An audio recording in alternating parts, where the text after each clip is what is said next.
the guy has a power output. He creates wattage like nobody else. We see that in his time trialing, and now it's evident when he's given the opportunity to do big climbing races. So will it affect his cyclocross? I think it takes some of the edge off of that speed that you need for cyclocross as you come out of the corners, the constant braking, accelerating.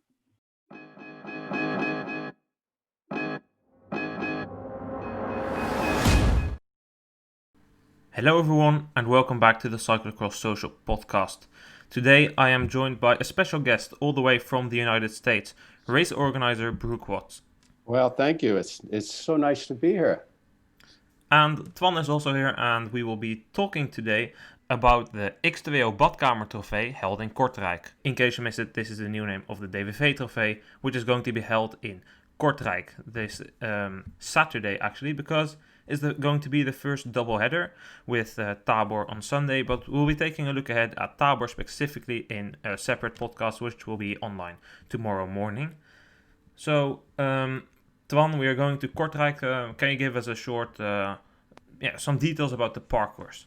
Kortrijk, if you remember from last year, is of course the urban city cross. So the cross is really in the city center. We start at the foot of the bridge, and then we go into what is quite a quick parcours if it's dry. Also quite technical at some point.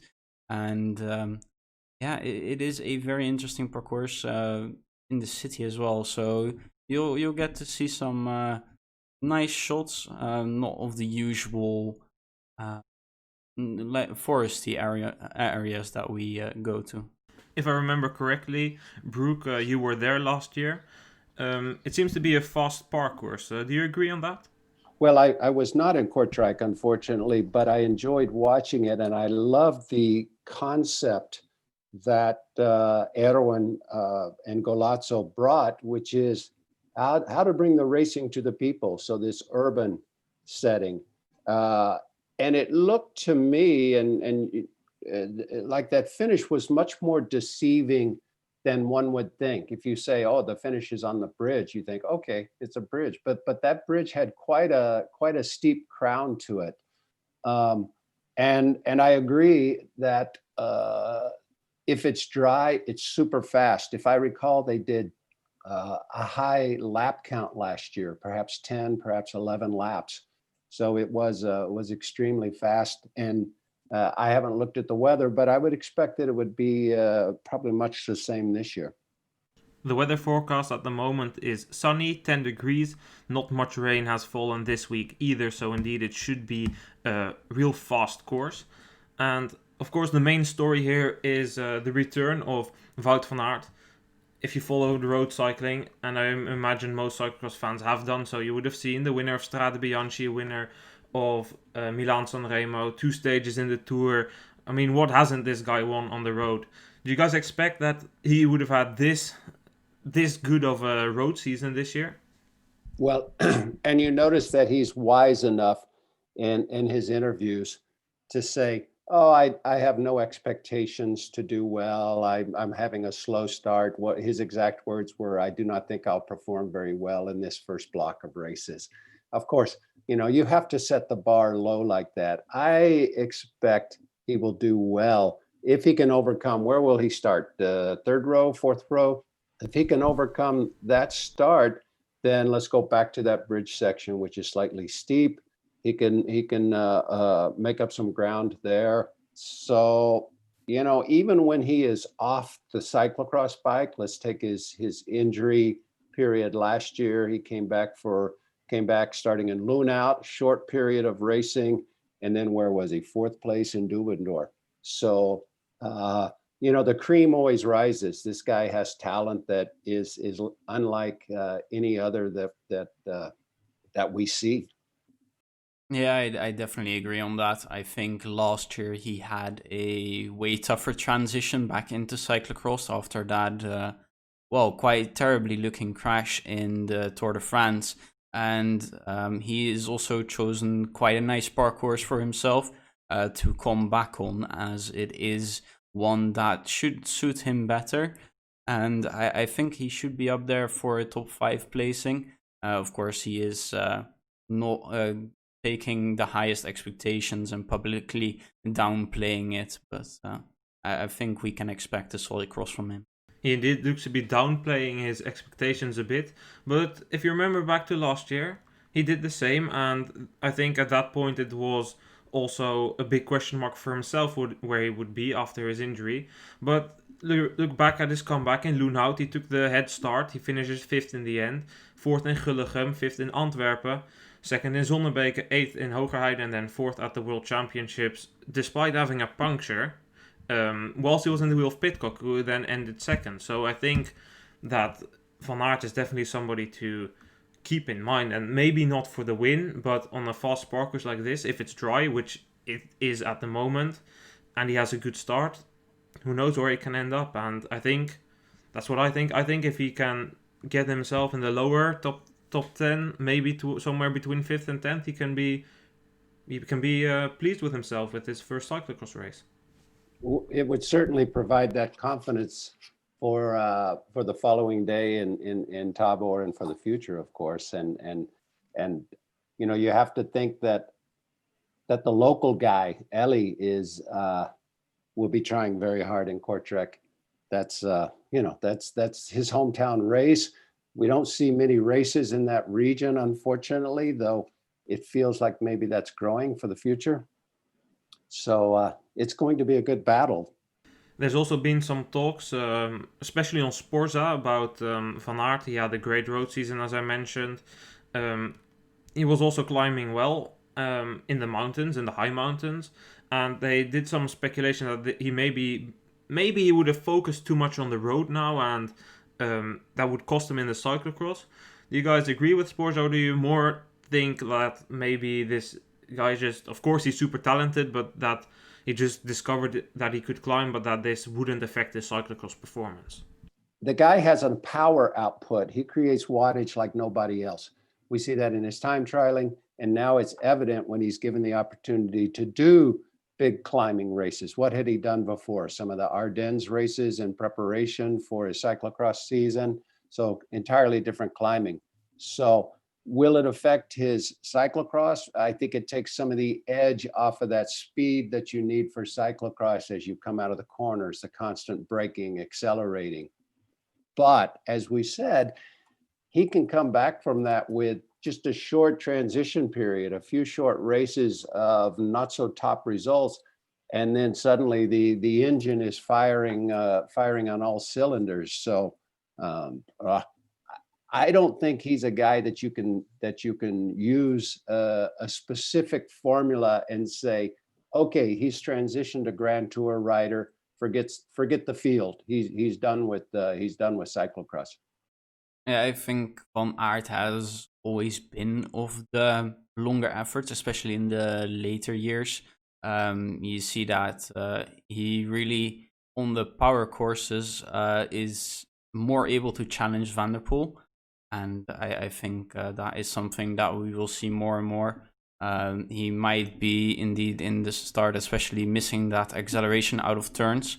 So that will be something that he will be training on and looking out for during the races. Van Aert will be battling the main guys of the last couple of weeks, Iserbyt, Zweek, Aerts and Van Toornout. Where would you guys place him between these other riders? So would you say he would be able to compete with them, or he should be satisfied with a place in the lower top 10? And out of these guys, who do you think would have the best chance of winning? It's always a question of whether Paul Sausen rides cohesively, whether they ride as a team or whether they ride for personal glory. I have to think that the orders from Jurgens will be, we must win this. You know, this is important.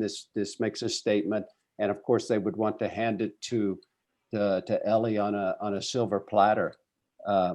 So I think that, and of course we can't forget Twan, how he fits into this. This isn't a completely Wout versus the other guys dynamic. So I think he'll I think he'll be up there. Will he be on a podium step? That is the big question. But I think he will show himself at the front and will be there at the end. I think for the time being, Wout van Aert is going to be just behind those 4 riders, maybe back there with Van der Haar just riding a very strong race and always have the slower start. So maybe he gets a bit lucky. Van der Haar has this slower start again, and they can just ride the race together. As for the race winner, I think Pauwelsausen will probably take it. They have 3 guys that are now capable of winning, especially after the last week. It just becomes very hard to see on what looks like a very fast parcours and thus quite a tactical race. It looks very hard for Toon Aerts to win here. Mm-hmm, mm-hmm. Yeah, I agree on that. But I don't think Aerts doesn't stand a chance. I think this parcours would be the best to probably Sveik. Sveik looks to like these fast parcourses. He has some punch in him, and I think Sveik would definitely have a shot here. And in all honesty, I think on this fast type of parcourses, it's usually harder to make a difference, to break out from the rest. And if Van Aert would have been actually on his place where he would have been if the UCI rankings didn't get updated, because in case you missed it, the UCI, they decided to keep the points of races that got cancelled because of COVID. They decided to keep those points in the current UCI rankings and then reset the entire rankings for next year. So this means that first, when the cancelled races were taken out, Van Aert was 18th on the ranking, which would mean a second row start. But now, with the cancelled races back in, he is 39th or something in the UCI rankings, which means he will probably start from the 3rd or 4th row. So that will probably cost him a bit. And I think if he would have had that old starting place, he could have even been able to stay in that front group and challenge. And then you have what Toon Aerts has been saying the last couple of weeks. Van der Poel, Van Aert, Pidcock, they come back. The likes of Melier, they come back. And then all of a sudden, this big number of Pauwelsausen guys at the front is challenged by multiple riders and not just by him week after week. And I think that's definitely what Aerts will be hoping for as well. Well, and you mentioned the guys coming back. I don't think you can leave Jori Nieuwenhuis off that list, you know. And again, he's going to need that transition period to get settled in and show himself at the front. But when we last saw him, he was riding very, very well in the elite group. Yes, and another name, Gianni Vermeers, also rode strong in Gent-Wevelgem especially. I think this really shows that these cyclocross riders are riders to keep in mind going towards the next couple of seasons on the road. And I think it also shows that the combination cyclocross and road, Sven Nys was one of the first in modern era to try and combine that, doing Paris-Roubaix. And I think it really shows that the combination, it really helps you because you're getting a wide development on every aspect of cycling. Well, then I think we can make some predictions about who we think is going to win the men's race before we are going to address the women's race, which is probably also going to be an exciting race. So for the men's race, who wants to go first with their pick? I'll jump in there. I like the way that Michael is looking. I think Michael is on a comeback tour, and I'm always been impressed with Michael. I think people forget that he does have a set of rainbow stripes in his closet. Certainly, we saw a great race last weekend from Michael, and not only showing his strength but showing his ability to be a team player. So maybe it's just sentimental, but I'm gonna select Michael for this win. Then I am going to go for his teammate, Laurens Sveik. I think the fast parcours really suits him. And, I think, as you said, Michael is a very good teammate. So he tends to let the other two go and let the gaps fall. Last week doing a superb job taking it himself when he was the best out of the three. But I think this is one of those Laurens Sveik parcourses. I would have gone for Sveik as well, but now I'm going to choose somebody else. Quinten Hermans. I think he's been improving week after week. Fast parcours, considering he also rode good on the road. He would have taken the KOM jersey in the Criterium Dauphiné if he hadn't crashed in the downhill. I think he might surprise here. All eyes on Van Aert and the battle between Paul Souza and Toon Aert. So I think Hermans might just be the laughing third guy, as we say in Dutch, and he will be able to clinch the victory here. That's a good selection, Noah, and I think it's long overdue. Tormans is long overdue for a victory, and maybe both he and Cornet are just warming up now that we're into the do I want to say the middle point of the season? When things are starting to intensify, the 2 races per weekend. So you may be the guy with the smartest pick. Time will tell.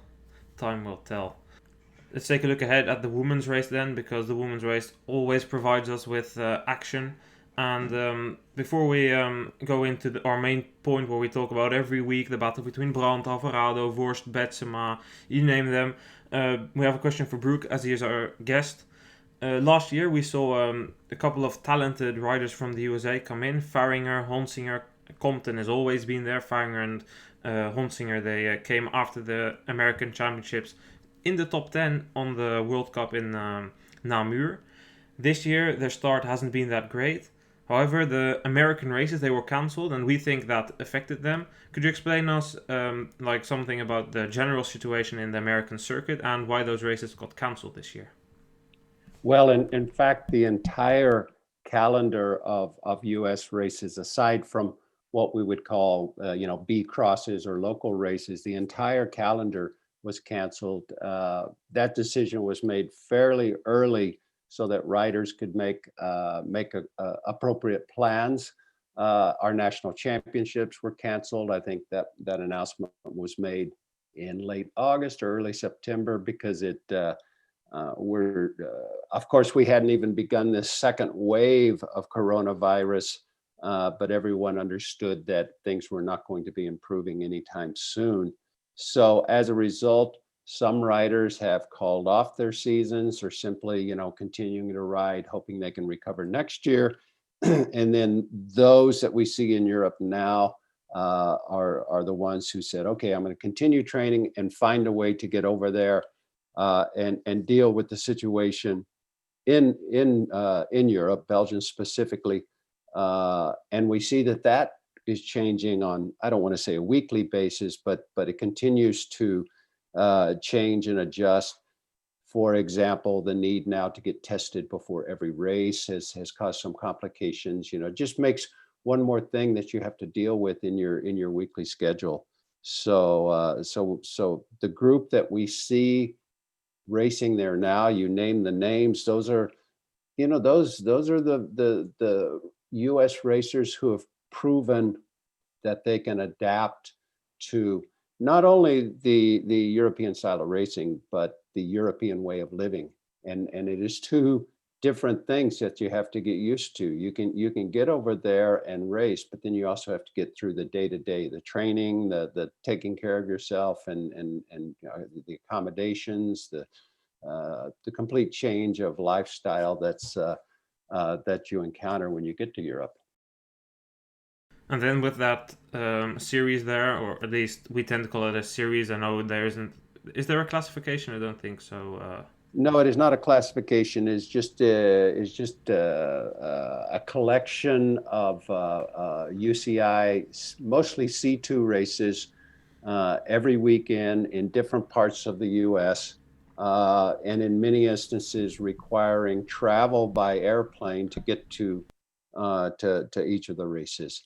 We, of course, have our continental championships. Last year, they were held in Canada. This year, they were going to be held. I was going to be the organizer. They were going to be held in Fayetteville, Arkansas, on the parcours of the 2022 World Championships. But we made the decision very early to cancel that, primarily because the borders were closed to anyone from Canada or south of the border. Our Pan American our Pan American Confederation covers from the Arctic Circle to the tip of Argentina, 42 nations. So it's quite a wide area that people have to travel from to race, and with the borders closed, it just made no sense. And of course, because the most American riders didn't come here at the beginning of the season, was usually they ride there and get in a rhythm. Now they miss that rhythm, and that is probably a reason that their results haven't been as great as they were last year. Let me add something else to that, and we see this even with European riders. The racing at the front end of the race is so much faster than it used to be. Is it the youth of Céline? That's one factor. Is it the road strength of Lucinda? That's another factor. But then you've got Anne-Marie in there. The racing is picked up. You know, you look at the lap times, it is just so fast. The starts are blazing fast. And Sana would tell you, wow, these starts are starting at a completely different speed than they used to, perhaps. So I think that's going to take an adjustment period for the newly arrived Americans as well. You know, first you got to settle in and get back to your sleeping patterns and kind of settle into the different daylight periods and all of that. Then you've got to get accustomed to the racing again. And this racing is so fast from the start that it's going to take a little bit of time. It's certainly a tough transition, and what makes the transition even tougher for some is Faringer. She crashed in the race last weekend at the Merckxplas, and she has a concussion, so she won't be starting this weekend. Shame for her. Let's hope she can recover quickly and return to racing. Also in Kortrijk, which we are discussing now, Katie Compton won't be at the start. She will be focusing on the World Cup in Tabor mainly, and I would say it's a smart choice by her, because I've already read a story by Sanne Kant who said some riders, and I think she mainly meant men, judging by that, take a private jet from Kortrijk to Tabor. The charter flight that would be arranged is cancelled because of COVID. So she needs to go by car. So after Kortrijk, it's a 12-hour drive, mainly in the night. And I think it's a wise decision by Compton, because I think if you focus there, other riders that are doing so is Vash. She will be also only racing in Tabor. She's already been in Czech for a couple of weeks now. So I think it could definitely benefit them, because a night drive of 12 hours, it's certainly not your ideal preparation. Yes, I agree with you, and that is the new reality. I mean, we discussed this last year when the new World Cup formula was released, that it was going to require much more travel than the riders were currently accustomed to, and we hear the same thing when the talk turns to World Cups in the United States and the difficulties of travel. And the American riders often like to say, well, yes, but this is what we've been dealing with for years. I always use the example of Formula One auto racing and how it went from very much a European focus and then slowly began to incorporate US races and now is completely global in its scope. And I think that will be the future, without a doubt, that, you know, we will start racing in Australia or Asia, and then move to another continent, then move back to Europe perhaps. But you know, it's travel is the new reality within our sport.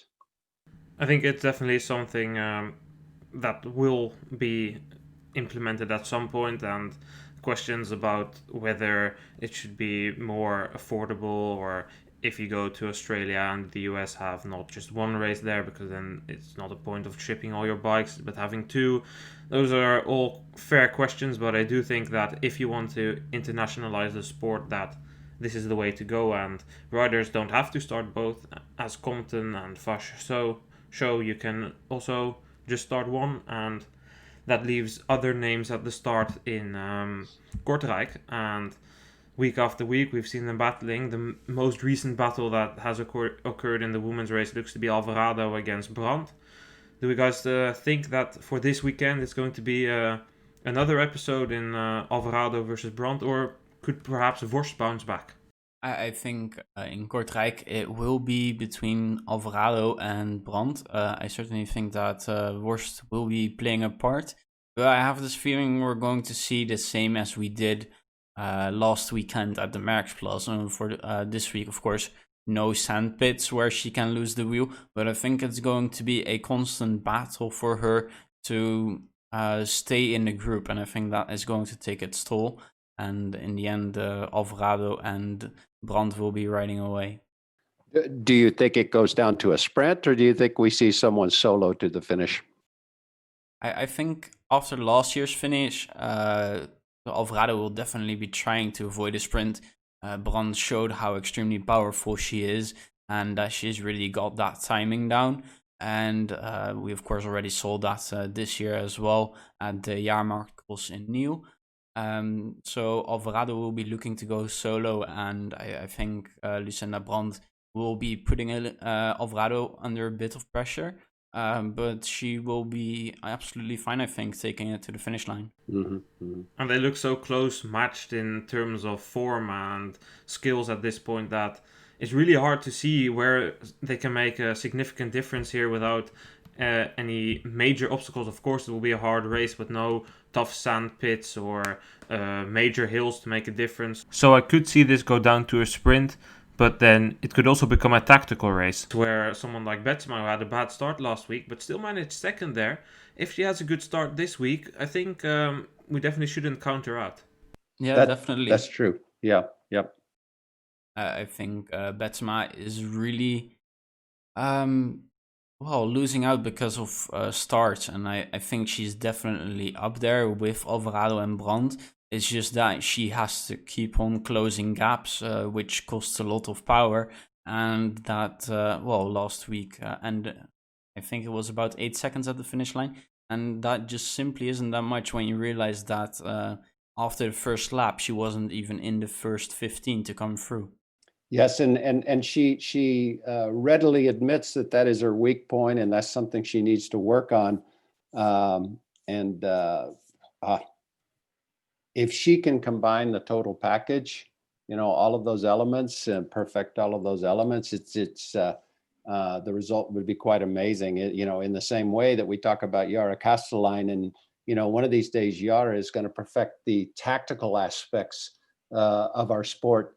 And when she begins to get more proficient with those tactical aspects, then she's going to be able to take it up one more step. So it's you see the ones who can combine all of those different elements: the good start, the good tactical aspects, technical ability, which again, Yara really suffers with the technical ability.